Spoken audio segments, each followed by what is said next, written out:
Les soldats turcs doivent aider à consolider le GNA, gouvernement d'union nationale reconnu par l'ONU à Tripoli, qui combat les forces rebelles de l'Est.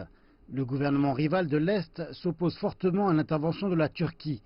L'Égypte et la Ligue arabe ont salué la décision du Parlement de rejeter les accords maritimes et sécuritaires qui permettent à la Turquie d'envoyer des troupes en Libye.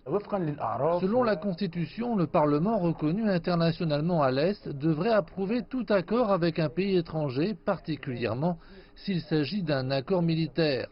Le Parlement a rejeté les accords avec la Turquie, ce qui les annule.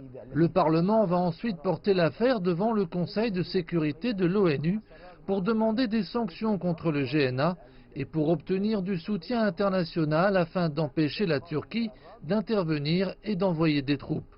Le Parlement a aussi soutenu l'armée nationale libyenne du maréchal Khalifa Haftar dans son combat contre le gouvernement d'union nationale et les forces turques.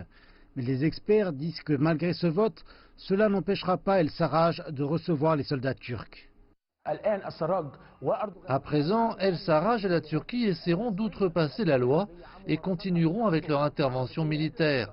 Ce qui devrait arriver est de se concentrer sur l'initiative de Berlin, basée sur le dialogue et les négociations, afin de trouver une solution.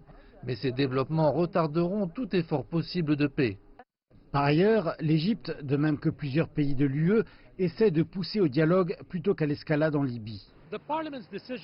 La décision du Parlement pourrait avoir retiré à la Turquie la légalité d'envoyer des troupes en Libye, mais il semble que l'escalade se poursuivra et que le vote du Parlement n'y changera pas grand-chose sur le terrain.